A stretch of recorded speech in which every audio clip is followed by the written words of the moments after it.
Merci, Sylvain, Serge, pour votre partage. Merci de nous partager ce que le Seigneur a fait pour vous. Juste avant d'aller vers les baptêmes, j'aimerais qu'on puisse prendre un instant ensemble pour ouvrir la parole de Dieu dans l'Évangile de Marc au chapitre 1. J'invite à ouvrir vos Bibles avec moi dans Marc chapitre 1, qu'on puisse réfléchir ensemble, méditer ensemble sur le geste que ces frères-là vont poser aujourd'hui, le fait d'être baptisés. C'est quoi? Qu'est-ce que ça veut dire tout ça? Pourquoi on fait tout ça dans cette Église? Ça a certainement sa source dans la personne du Seigneur Jésus qui est venu vers nous. Et donc, dans Marc chapitre 1, je vais lire les versets 14 à 20. La parole de Dieu dit ceci: « Après que Jean eut été livré, Jésus alla dans la Galilée, prêchant l'Évangile de Dieu. Il disait: « Le temps est accompli et le royaume de Dieu est proche.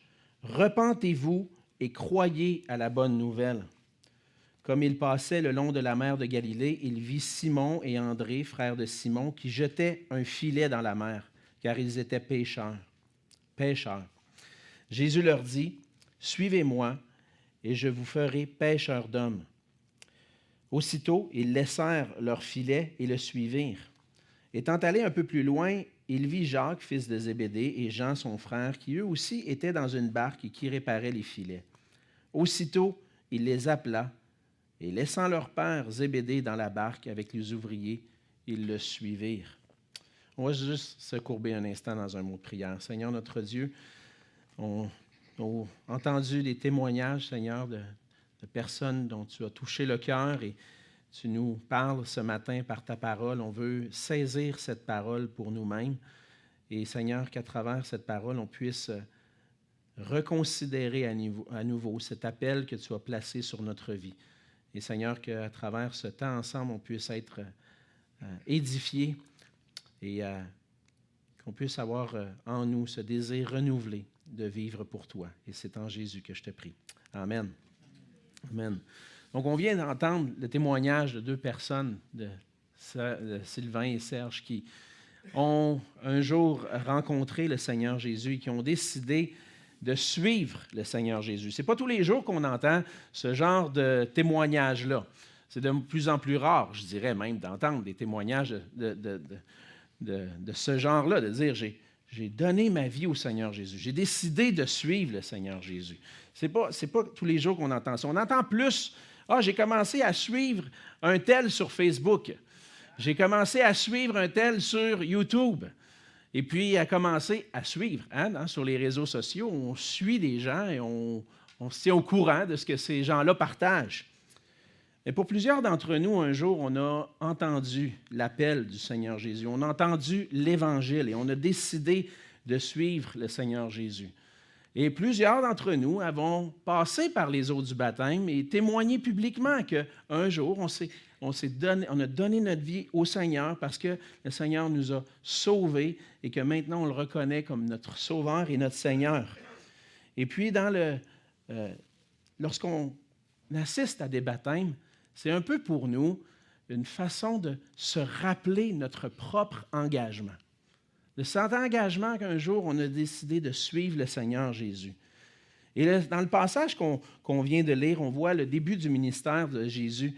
Et puis aussi l'appel de Jésus sur certaines personnes pour qu'elles puissent le suivre. Et ce matin, on va voir rapidement ensemble que le baptême manifeste la foi en Jésus-Christ pour le salut et l'engagement à le suivre comme Seigneur de sa vie.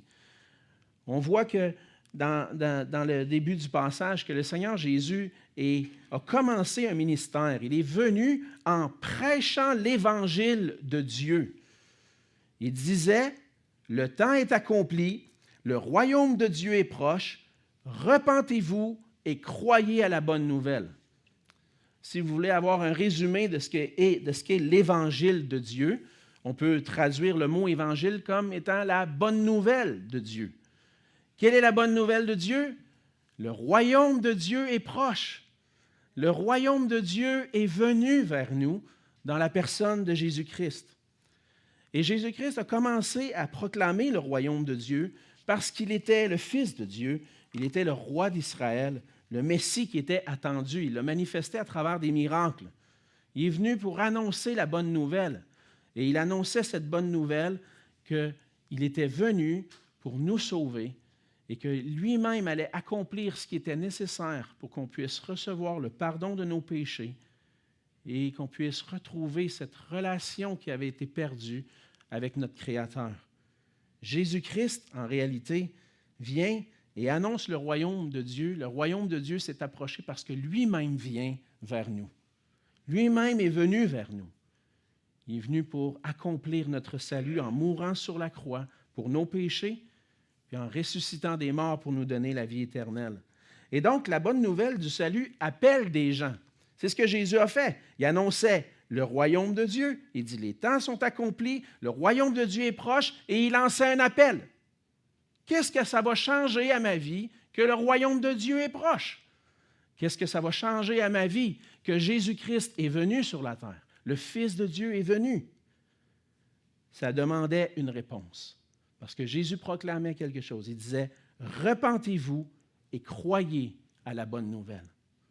Le fait que Jésus est venu vers nous nous place devant cet appel de se repentir et de croire. Ce que Jésus est venu accomplir, c'était de se faire connaître à nous comme celui qui était le sauveur, le roi. C'est le seul maître qui peut nous sauver de nos péchés et puis de notre désobéissance à Dieu, de toute notre rébellion envers Dieu. Et on va vivre longtemps, bien pour plusieurs, longtemps dans notre vie sans porter attention à ce que Dieu veut de moi. Qu'est-ce que Dieu me demande? Qu'est-ce que mon Créateur, pourquoi il m'a créé? Pourquoi cette vie-là? Et puis, pendant bien longtemps, plusieurs d'entre nous, des fois pour certains plus jeunes, moins longtemps que d'autres, vont vivre leur vie en disant « Moi, ça ne m'intéresse pas. Je vais vivre ma vie comme bon me semble. » On l'a entendu ce matin dans les témoignages. Mais le Seigneur vient et nous appelle à la repentance. Pourquoi? Parce que par nature, on est des pécheurs rebelles à Dieu. Et cette séparation-là qu'il y a entre nous et Dieu, c'est seulement Jésus-Christ qui peut la rétablir. Et pour ça, il faut reconnaître qu'on est des pécheurs. On a besoin de se repentir. Repentez-vous, Jésus disait. Et il disait aussi, croyez à la bonne nouvelle. Cette bonne nouvelle, c'est Jésus-Christ lui-même, qui vient pour nous sauver. Et c'est ce que Jésus est venu faire. Par la suite, on le voit dans le passage, que Jésus est venu pour appeler des gens à la repentance et à croire en lui. Mais non seulement cela, Jésus est venu pour appeler des gens à le suivre. Ce n'est pas juste une question de dire, est-ce que je suis sauvé? Est-ce que j'ai mon billet pour aller au ciel? Mais est-ce que je reconnais vraiment Jésus, non seulement comme sauveur, mais aussi comme Seigneur? Jésus est venu pour appeler des gens à le suivre. Et croire en Jésus-Christ implique que nous fassions de lui notre Seigneur. Il a appelé, on voit dans le passage, Jésus a appelé certains disciples à le suivre, à marcher pour lui. Et encore aujourd'hui, Jésus appelle, « Suis-moi. Repens-toi, crois à la bonne nouvelle et suis-moi. » On n'a pas seulement besoin de répondre à la bonne nouvelle en reconnaissant Jésus comme sauveur, mais on a besoin de reconnaître aussi comme le Seigneur. Et c'est ce que le baptême manifeste. Le baptême manifeste cette œuvre de l'Évangile dans le cœur, cette œuvre que Dieu accomplit dans nos cœurs et manifeste la repentance, la foi et un engagement à suivre Christ. Les personnes qui reconnaissent Jésus-Christ comme Sauveur et Seigneur sont baptisées par obéissance au Seigneur.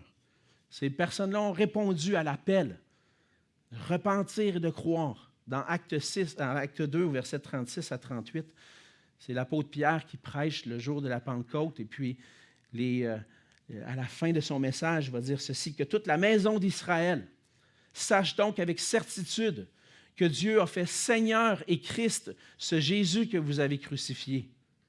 Après avoir entendu ce discours, ils eurent le cœur vivement touché et ils dirent à Pierre et aux autres apôtres, « Hommes, frères, que ferons-nous? » Pierre leur dit, « Repentez-vous et que chacun de vous soit baptisé au nom de Jésus-Christ pour le pardon de vos péchés et vous recevrez le don du Saint-Esprit. » Le baptême, On est peut-être habitué dans notre contexte, dans notre culture québécoise, de voir le baptême comme étant, dans l'Église catholique romaine, un petit peu d'eau qu'on verse sur le front.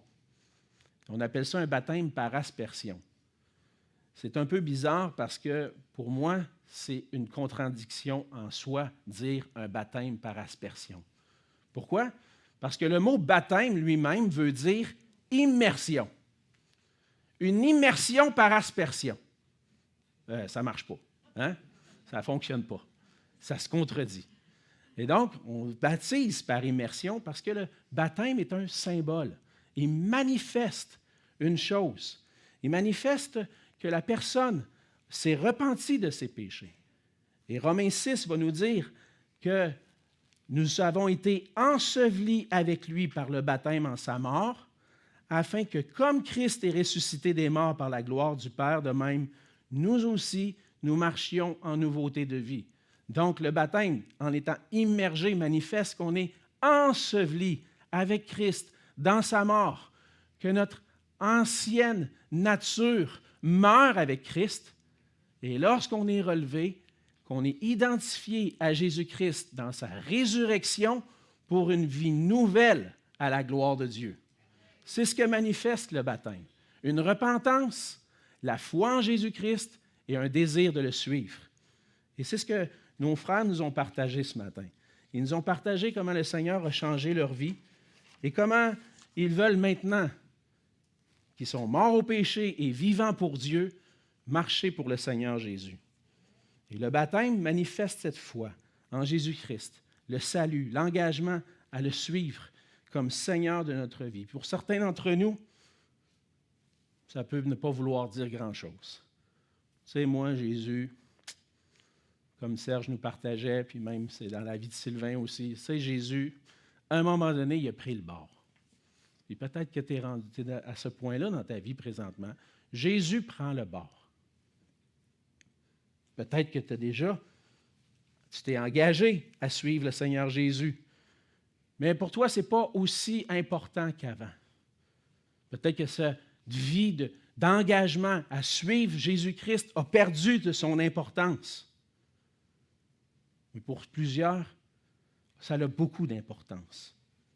Parce que ça nous rappelle cet engagement que nous-mêmes, on a pris un jour, de reconnaître Jésus-Christ comme notre Sauveur, notre Seigneur, et notre engagement à le suivre.